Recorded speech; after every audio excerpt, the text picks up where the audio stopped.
கிண்ணிமங்கலம் ஏகநாதர் கோயில்.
உயரம் இருக்கிறது.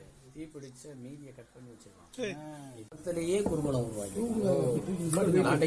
மரம் தான் மாதிரி ஒரு வெண்பா எழுதி இதுக்கு ஒரு சில மந்திரங்கள் சொல்றாங்க.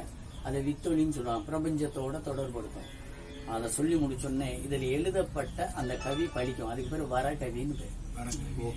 அப்ப வெண்பாவோட பவர் என்னன்னு பாருங்க. தமிழோட பண்பா. அதாவது வெண்பா எழுதுனா அவ்வளவு சக்தி வாய்ந்தது தமிழ். நீங்க நோய் போயிருக்கிறதுக்கு பாட்டு இருக்குல்ல, நம்ம சனி போறதுக்கு பாட்டு இருக்கு, கற்பம் கெட்டி தன்மையா இருக்கிறதுக்கு பாட்டு இருக்கு. அது அந்த வெண்பாவுக்கு குறிப்பிடுது உங்ககிட்ட இருக்கா?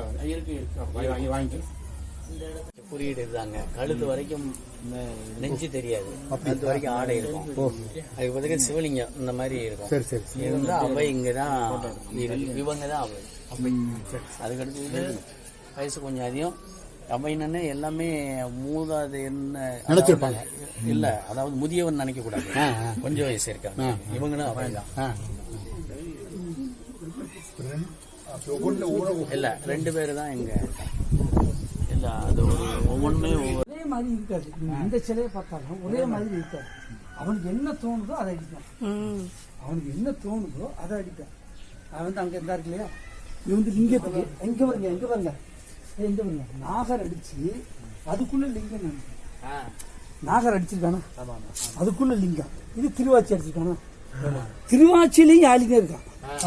ஏன் யாழிய வச்சான்னு கேட்டீங்கன்னா, யாழினே முழுக்க கற்பனை, முழு கற்பனை. அதனாலதான் எதுல திருவாச்சியில யாழி இருக்கும், என்ட்ரன்ஸ்ல யாழி இருக்கும். யாழி ஒரு குதிரை யாழி இருக்கு, பாம்பு யாழி இருக்கு, ஆட்டு யாழி இருக்கு, யானை யாழி இருக்கு, எல்லாமே இருக்கு. எப்ப இது விஷ்ணு பார்ப்பேன். இது என்ன சொல்ல